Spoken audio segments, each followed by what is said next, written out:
हरे कृष्णा।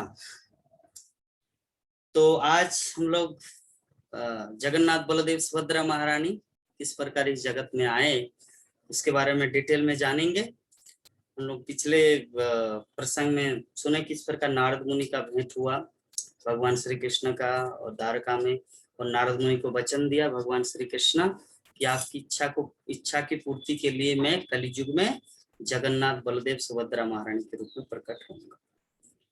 तो ये हम लोग थोड़ा सा डिटेल में पहले से जानते कि जगन्नाथ से पहले नीलमाधव आए थे, उसके बारे में हम लोग जानते कि किस प्रकार जगन्नाथ से पहले नीलमाधव आए और नीलमाधव कैसे प्रकट हुआ जगन्नाथ के रूप में हम लोग श्रवण करेंगे। तो आप सभी अपना अटेंशन पूर्ण रूप से ध्यान मग्न हो जाइए इस कथा में। तो ये बात है आपका सबर एक जाति है, नीच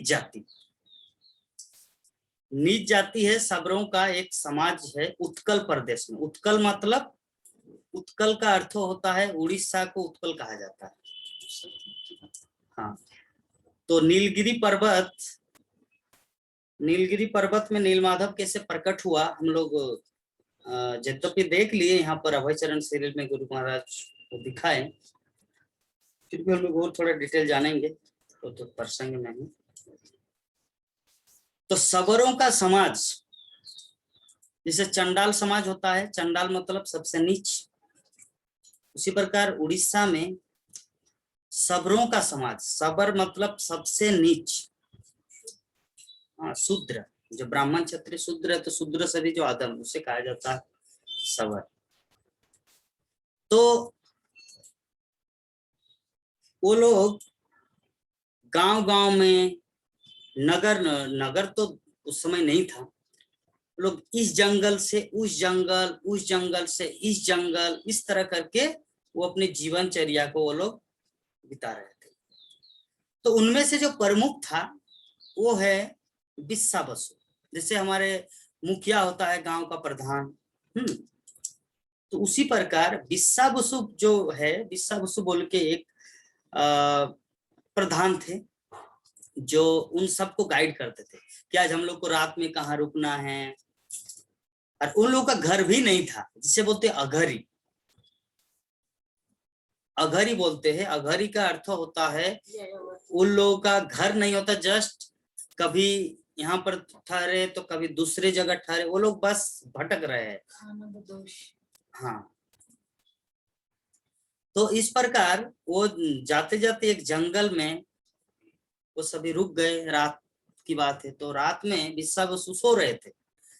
तो सोते हुए भगवान नीलमाधव, जो पूरे पृथ्वी लोक में एक ही विग्रह था, पूरे पृथ्वी लोक में एक ही विग्रह था, भगवत विग्रह, वो था नीलमाधव। तो नीलमाधव उनके सपने में आए और आके बिस्सा बसु को बताया कि बिस्सा बसु उठो और मेरी पूजा आराधना करने का समय आप निर्धारित करो, और ये जितने सारे आपके प्रजा है इन सबको आप सुंदर रूप से गाइड करो, तुम राजा बनो। इस तरह करके भगवान नीलमाधव उनको गाइड किया। तो उसका नींद टूट गया। नींद टूटने के बाद वो पूरा रात भर और सोए नहीं, जस्ट चिंता कर रहे कि क्या नीलमाधव, कहाँ नीलमाधव। शूद्र को कैसे पता है, ब्राह्मण को भी पता नहीं भगवान कहाँ, भगवान का रूप कैसे है। जस्ट शास्त्रों में जो लिखा है भगवान कृष्ण का रूप ऐसे होते हैं, क्योंकि उस समय विग्रह नहीं था, भगवान की मूर्ति उपलब्ध नहीं थी। तो नीलमाधव जब उनके सपनों में आया और उनको सब कुछ बताया, तो बिस्सा बसु ने सोचा, तो वो बहुत ही सीरियस कंडीशन में आ गया। तो उनकी पत्नी, बिस्सा बसु की पत्नी, उनको पूछा प्रभु क्या हुआ है। बोले कि ऐसी बात है कि भगवान नीलमाधव मेरे सपने में आया और मुझे उनकी पूजा करना है, उनकी आराधना करना है, तो अभी कहाँ मिलेंगे, कैसे मिलेंगे। तो इस प्रकार जब अपनी पत्नी से बातचीत कर रहे थे तो दूसरा दिन आया, तो दूसरा दिन में फिर वो सो गए। फिर नीलमाधव उनके सपने में आया। नीलमाधव सपने में आके बोले कि आप अभी मेरे कक्ष में, मतलब मैं जिस गुफा में रहता हूँ, जहां पर मैं विराजमान हूँ, वो एड्रेस मैं आपको बता रहा हूँ। इस बड़ वृक्ष के लेफ्ट साइड वाला रास्ता में फिर राइट जाना, फिर एक सीधा मिलेगा, फिर एक पर्वत है, एक लाइक पूरा सब कुछ उनको रास्ता सपने में ही बता दिया। तो बिस्सा बसु क्या किया, सुबह सुबह वो रास्ता को जो सपने में वो देखा था, वो बिस्सा बसु उस रास्ते से चले गए। तो उस रास्ते में जाते जाते वो देखा कि वहां पर एक गुफा है, और गुफा जैसे वो टच किया, जैसे रिमोट कंट्रोल होता है वर्तमान जो बड़े बड़े हॉस्पिटल में या बड़े बड़े क्या बोलते हैं मॉल में, हाँ, जैसे आप जाएंगे तो ऑटोमेटिक दरवाजा खुल जाएगा स्पर्श से, ठीक है। फिर जैसे अंदर घुस जाएंगे वो दरवाजा लग जाएगा कांच का। हाँ, तो इस पर का बिस्सा बसु के पास एक ये था, वो जैसे टच किया पूरा खुल गया दरवाजा।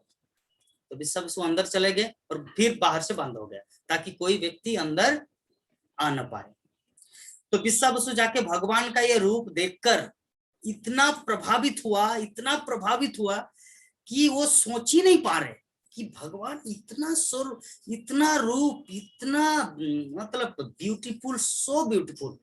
तो भगवान का ये रूप देखकर वो मूर्छित हो गया बिस्सा बसु। नील माधव मतलब कृष्ण, श्री कृष्ण नील माधव। तो श्री कृष्ण को देखकर, नील माधव को देखकर पूरी तरह मूर्छित हो गया। तो मूर्छित होकर पड़ा रहा 7 दिन, और उनकी बीवी बच्चे किसी को पता ही नहीं, अभी तक तो बच्चा नहीं हुआ, ललिता का जन्म अभी तक हुआ नहीं। तो उनके बीवी, पूरा सबर समाज पूरा आश्चर्यचकित है कि बिस्सा बसु कहाँ गया, और 7 दिन तक ये अचेत अवस्था में पड़ा रहा बिस्सा बसु।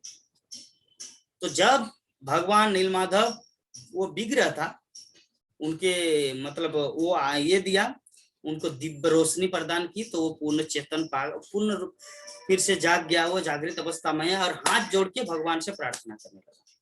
बोले कि प्रभु आप कौन है, मुझे पता नहीं, आप भगवान है या देवता है या क्या है, उसको कुछ पता नहीं, शास्त्रीय ज्ञान नहीं है ना, शूद्र है, सबर, चंडाल से भी अधम। तब नीलमाधव उनको बोलना शुरू किए कि मैं आदि पुरुष गोविंद हूं।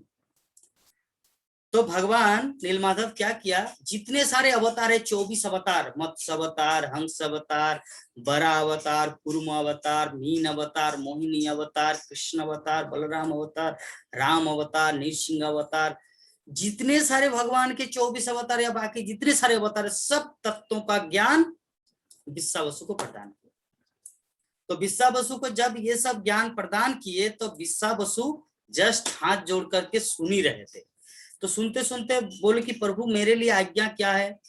बोले कि आपके लिए आज्ञा यही है कि मैं वर्तमान इस युग में नीलमाधव के रूप में प्रकट हूं, तो आप रोज मेरी पूजा करना, जो बात मैं आपको बताया किसी के सामने मत बताना, डोंट डिस्क्लोज एनीवन, किसी के सामने मत बोलना।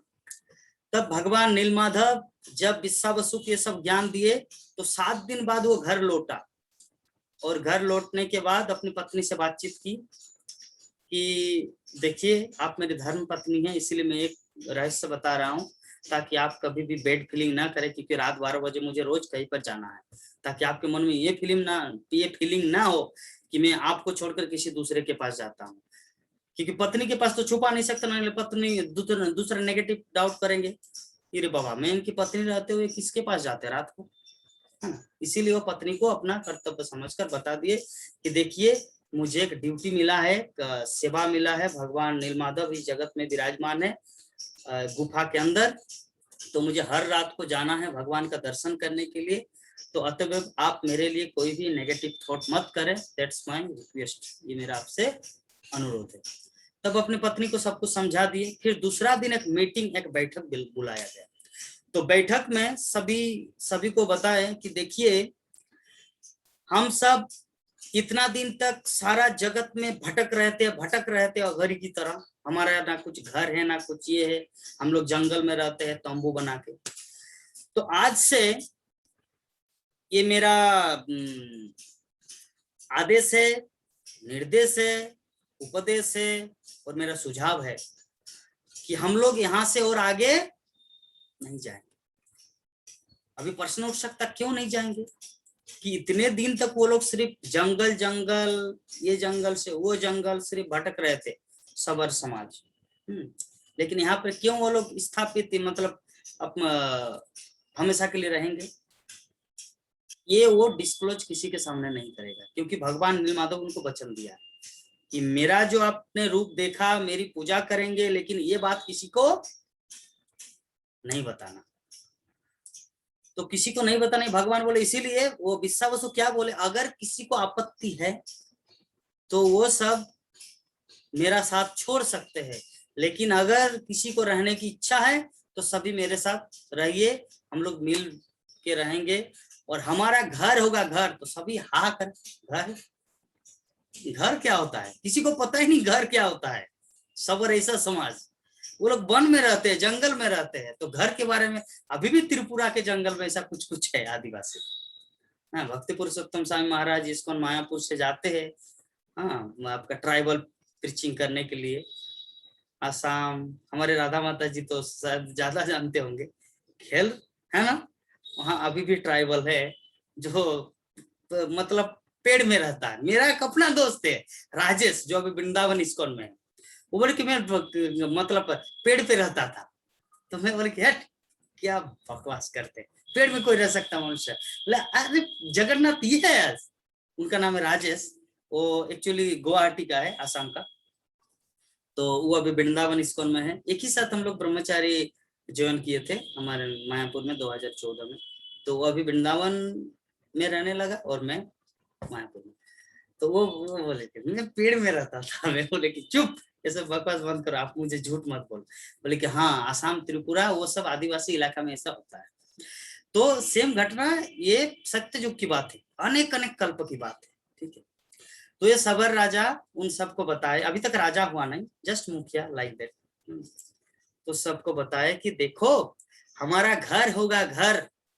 तो सभी एकदम पूर्ण रूप से, कि पता ही नहीं कि घर का अर्थ क्या होता है, घर होगा घर। तो वो सब वहां पे रहने लगा और विश्वावसु के गाइडेंस के अनुसार वो सबके लिए एक एक घर का निर्माण किया गया, मिट्टी का घर। हाँ, तो मिट्टी का घर, तो सभी वहां पे रहने लगा। और विश्वावसु रोज इस तरह आना जाना करते हैं भगवान की पूजा करने के लिए। रात 12 बजे वो चले जाते हैं, पूजा करते हैं, फिर आते हैं, फिर रात 12 बजे चले जाते हैं, फिर आते। इस तरह उनका कंटिन्यूएशन चल रहा है। ये रहा घटना उड़ीसा का।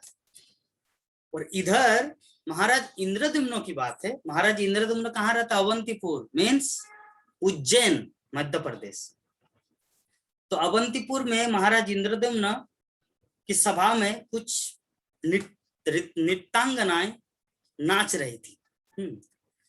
तो जस्ट उस समय तो कोई ऐसा टेलीविजन या यूट्यूब चैनल नहीं था कि कोई कुछ देख लेंगे। जस्ट राज्यसभा में कोई नृत्यांगना नृत्य करने के लिए आते हैं, कभी कभी ड्रामा करने के लिए आते हैं। उस समय कोई ऐसा टेलीविजन सिस्टम नहीं था। तो नाच रहे थे वो नृत्यांगनाएं और महाराज वो सब देख कर आनंद ले रहे थे। तो ऐसे टाइम में, ऐसे समय में आपका एक सेकंड, राधा माता जी, आपकी जो फ्रेंड है वो जो 40 मिनट का हमारा जो क्लास हुआ इससे पहले, तो जिस समय आशीष प्रभु जी अनाउंस किया कि जैसे हम लोग लेफ्ट हो जाएंगे, क्लास खत्म होगा तो पुनः जोड़ जाए, तो हो सकता है उस समय माता जी नहीं थी, तो जिसके कारण उसको सुना नहीं था। आप उसको पर्सनली फोन करके एक बार बोल दीजिए कि क्लास हमारा कंटिन्यू चल रहा है, ठीक है ना, क्योंकि उस उम्मीद से वो जुड़े थे। लेकिन जब आशीष प्रभु अनाउंस किया उस समय वो सुन नहीं पाई, क्योंकि उस समय वो नहीं थी। तो क्या हुआ, अवंतीपुर में महाराज इंद्रद्युम्न नाच देख रहे थे। तो नारद मुनि एक मुनि के वेश में, एक दूसरे मुनि के वेश में वहां पर आए। कहा, महाराज के सभा में। बोले कि क्या महाराज, आप ये सब क्या नाटक बना के रखे हैं?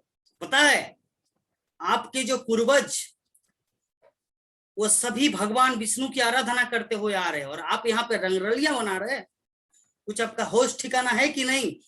इस पूरे पृथ्वी लोक में एक भगवान प्रकट है नीलमाधव के रूप में, आपको वहां पे पूजा करना चाहिए, आपको उनकी खोज करना चाहिए। आप क्या कर रहे हैं यहाँ पर? सिर्फ रंगरलियां, सिर्फ एंटरटेनमेंट। इतना झाड़ दिया, इतना झाड़ दिया नारद मुनि उनको। हाँ, तो महाराज इंद्रदुम्न पूरी तरह से एकदम घायल हो गए, क्या बात है, कांपने लगा। तो बोले कि मुनिवर मुझे पता नहीं आप क्या बोलना चाह रहे हैं, मुझे कुछ पता नहीं चला। चलो उनको भी पता नहीं भगवान विष्णु क्या है या नीलमाधव क्या है, क्योंकि उस समय पूरा पृथ्वी लोक में विग्रह था ही नहीं, कैसे पता चला, इस्कॉन मंदिर था ही नहीं, क्या कर। बोल के प्रभु आप क्या बोल रहे हैं, मुझे कुछ समझ में नहीं आ रहा। बोल के देखो मैं आज आपको ये चीज बता के जा रहा हूं, इस जगत में भगवान नीलमाधव के रूप में विराजमान है किसी पर्वत की गुफा में। ये तुम्हारा कर्तव्य है, तुम अपने राज्य में लाओ और उसकी स्थापित करो और सारे जगत के लोग उनकी पूजा पाठ करेंगे। ये करके महामुनि वहां से चले गए। उनको पता नहीं कि नारद मुनि है, एक दूसरे मुनि के रूप में आए थे। तो क्या बात ऐसा है कि जब महाराज रात को सोने गया तो पूरा रात उनको नींद नहीं आया। तो थोड़ा सा नींद आया, तो नींद जैसे ही आया उनको बंसी की धुन सुनाई दी। भगवान नीलमाधव बंसी बजा रहे, कृष्ण का तो काम ही है बंसी बजाना। तो जैसे बंसी बजा रहे तो महाराज इंद्रदुम्न, महाराज आपका पूरा परिपाटी, पूरा राजमहल को छोड़कर वो वन की ओर जाने लगा, दौड़ने लगा। कहां से बंसी की धमनी, जैसे गोपियां, जैसे कृष्ण बंसी बजाते थे तो सभी गोपियां कृष्ण की तरफ खींच के चली जाती, जैसे गंगा नदी समुद्र की ओर जाते हैं। तो उसी प्रकार महाराज इंद्रदुम्न बंसी की धमनी सुन सुन के वहां पर जा रहे थे। तो कहां से धमनी आ रहे पता ही नहीं। तो उस पेड़ के नीचे वही मुनि, मतलब नारद मुनि जो उनके घर में गए थे एक दूसरे मुनि के रूप में, वहां पर प्रकट हुआ। बोले कि आ गए राजा, बोले आ गए। बोले कि मुनिवर आप यहाँ पर मध्यरात्रि में? बोले कि हाँ हम तो सब जगह रहते हैं। तो बोले कि प्रभु मुझे बंसी की धवनी सुनाई दिए और आप नीलमाधव के बारे में जस्ट थोड़ा सा हिंट्स बताए और आप वहां से चले गए। मुझे पूरा एड्रेस जब तक नहीं बताएंगे तब तक मैं कैसे खोजूंगा उनको, कहाँ रहते कहाँ नहीं। बोले कि खोजो इंद्रदुम्न खोजो, आप अगर ढूंढेंगे तो आपका वो नीलमाधव जरूर मिलेगा। तुम प्रयास तो करो, तुम इधर उधर भटक रहे, वो तो आपके हृदय में है। जस्ट आप उनको खोज करने की निष्ठा से आप उनकी भक्ति कीजिए, उनको क्या बोलते हैं, आप चेष्टा कीजिए किसी न किसी तरीके से उनको ढूंढने का, देखना आपको जरूर भगवान दर्शन देंगे। ये करके 3 बार, मतलब 2 बार में भी वो गायब हो गए महामुनि। पहले तो वहां राजमहल से, अभी वन से ही। अभी क्या करेंगे, इंद्रदुम्न महाराज घर लौट के चले आए। अभी जैसे सुबह हुआ सभी मंत्री सभासदों को बुलाया और बोले कि महामंत्री, विद्यापति, सृष्टिधर, जितने सारे उपस्थित, बोले कि देखिए बात ऐसा है कि जो मुनि मुझे 2 दिन पहले ये बात बताया कि भगवान नीलमाधव इस जगत में विराजमान है, लेकिन कहां पर है ये एड्रेस नहीं बताया।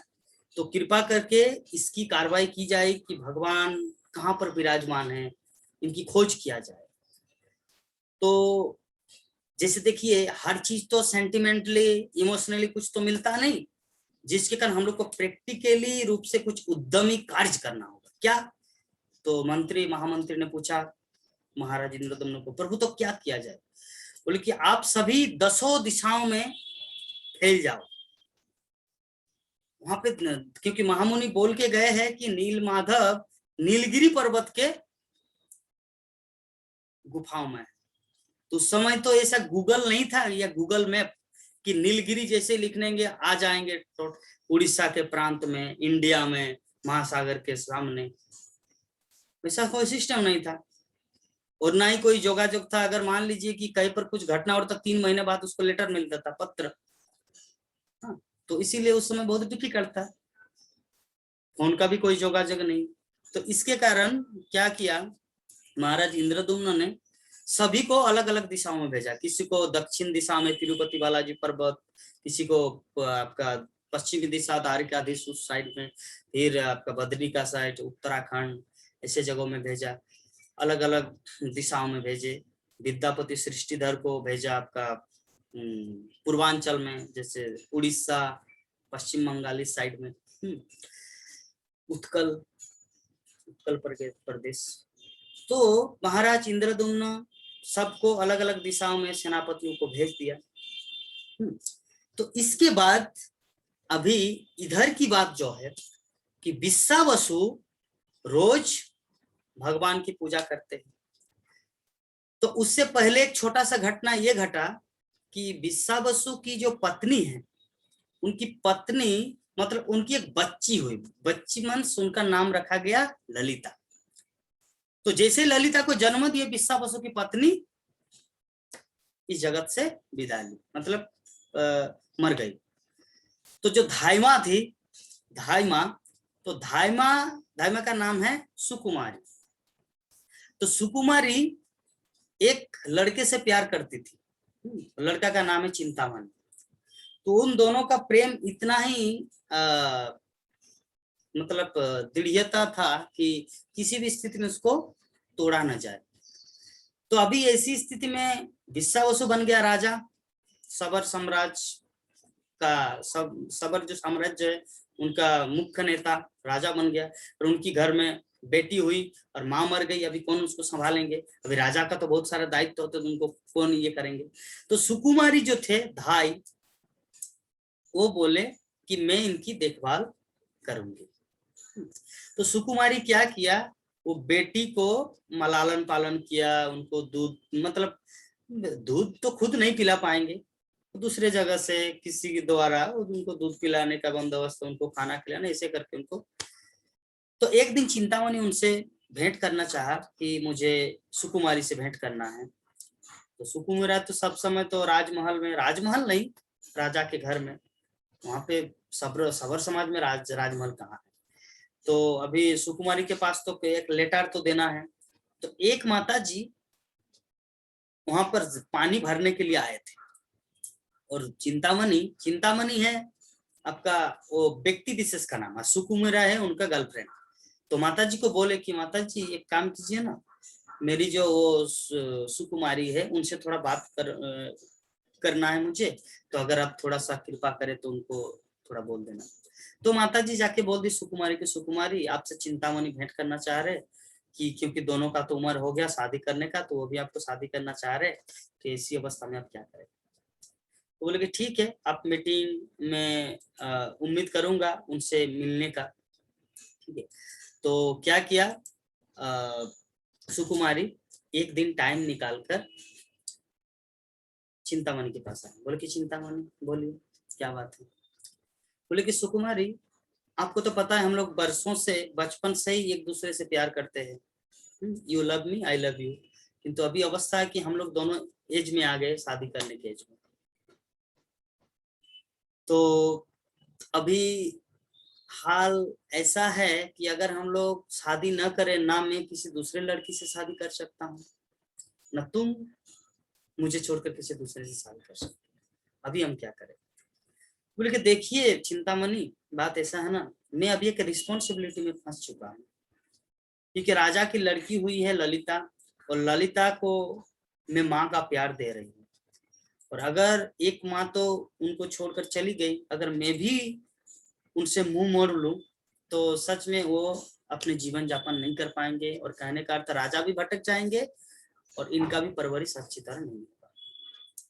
तो इसीलिए प्लीज फॉरगिव मी, मैं आपको ये वचन नहीं दे सकता कि मैं तुम्हें या मैं तुमसे शादी करूं।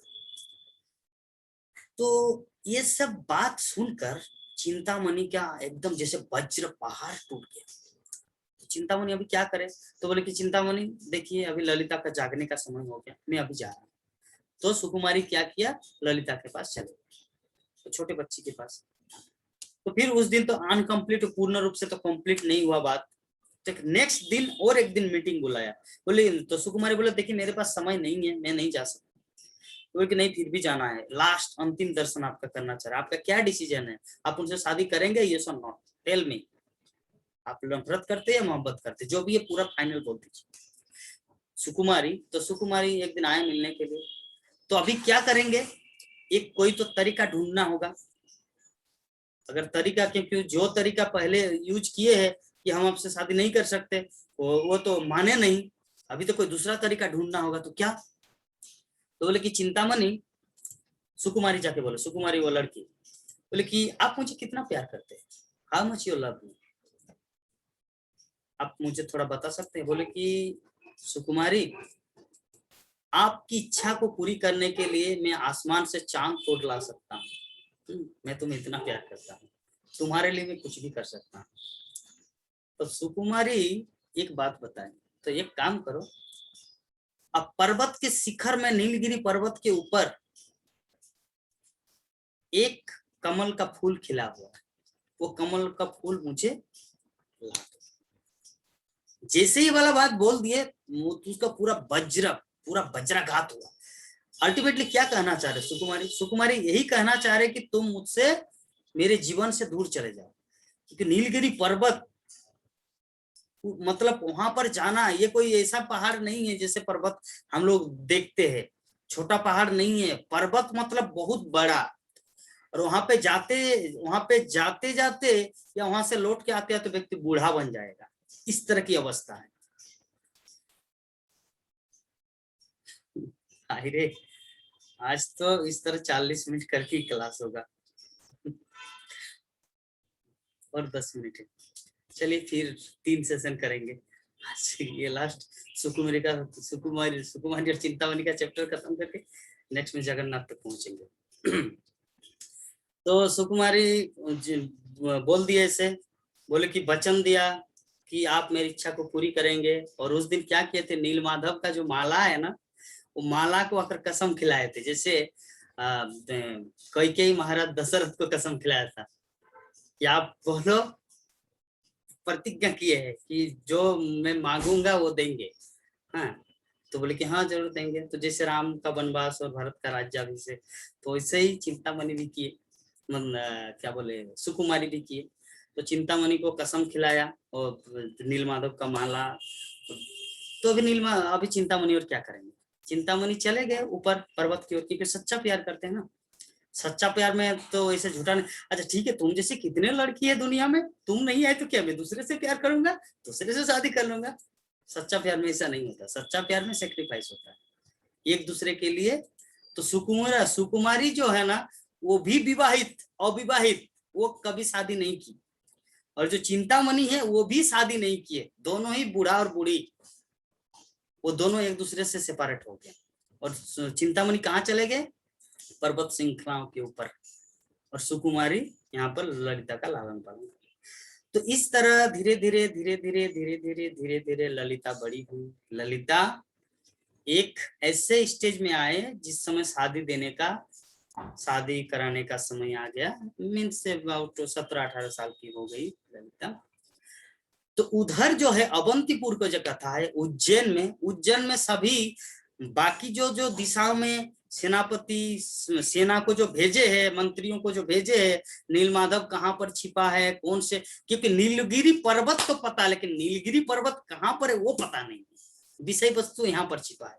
मैं मान लीजिए मैं बोलूंगा मायापुर में इस्कॉन टेम्पल, मायापुर में इस्कॉन का हेडक्वार्टर है, लेकिन अगर किसी को पता ना चले कि मायापुर है कहाँ, तब तक वो कहाँ भटकेगा। जब उसको पता चले कि मायापुर इंडिया में है, वेस्ट बंगाल में है, नदिया डिस्ट्रिक्ट में है, तब व्यक्ति आ सकेगा। लेकिन जब किसी को पता ही नहीं चले कि मायापुर कहाँ है, और इज लोकेटेड, तो इसीलिए नीलगिरी पर्वत में नीलमाधव नीलकंदराओं में छुपा नीलमाधव के रूप में विराजमान है। लेकिन नीलगिरी पर्वत है कहाँ, इसको जानने के लिए पूरे भारतवर्ष के विभिन्न कोने, विभिन्न पृथ्वी के विभिन्न प्रांतों में महाराज इंद्रदुम्न ने सेनाओं को भेजा। तो बाकी सब सेना एक एक करके लौट कर आए, और कोई कुछ खबर नहीं दे पाए कि नीलमाधव कहाँ विराजमान है, या एटलीस्ट नीलगिरी पर्वत कहाँ पर है, कोई खबर नहीं दे पाया। तो महाराज इतना निराश हो गए, बोले कि मैं 1 साल तक वेट किया कि आप लोग मुझे खबर देंगे, सुखबर देंगे, मैं नीलमाधव को प्रकट करूंगा इस जगत में। मतलब कहने का अर्थ है यहाँ पर लाऊंगा उसको विराजमान, उसके लिए बड़ा मंदिर बना दूंगा, लेकिन आप लोग मुझे खबर नहीं दिए। 1 साल वेट किया, इससे बेहतर कि मैं ही अगर चला जाता तो आज तक मैं ढूंढ लेता नीलमाधव कहाँ है। तो इंद्रदुम्न महाराज को बहुत क्रोध आया, बहुत उसको दुख हुआ। तब इंद्रदुम्न महाराज क्या किए, बहुत दुखी हो गए, फिर अपनी रानी के पास गए, गुंडीचा। उनकी रानी का नाम क्या है, गुंडीचा, जो जगन्नाथपुरी में जो गुंडीचा टेम्पल बोला जाता है, जहाँ पे भगवान जगन्नाथ 7 दिन तक रहते हैं, गुंडीचा में। तो गुंडीचा उनकी पत्नी को बोले कि गुंडीचा ऐसी ऐसी बात है, मैं तो थक गया, मैं तो मेरा और तो धैर्य शक्ति और नहीं रहा, मैं अभी क्या करूं ऐसी अवस्था में, आप बताइए। तो गुंडीचा बोले कि महाराज भगवान पर विश्वास रखो, नीलमाधव जरूर मंगल करेंगे। अभी तक विद्यापति आए नहीं। विद्यापति कहाँ गए? उत्कल, नीलगिरी पर्वत जहां पर मतलब सिचुएटेड है, जहाँ पे जगह उड़ीसा। तो बाकी सब तो आ गए, लेकिन अभी तक विद्यापति आए नहीं। इसीलिए उनकी पत्नी उनको क्या बता रहे हैं? सांत्वना दे रहे कि महाराज अब दुखी मत हो, अभी तक विद्यापति आए नहीं। जब तक विद्यापति नहीं आ जाते, गीता माता जी अभी ज्वाइन किए और हमारे राकेश प्रभु जी भी अभी ज्वाइन किए।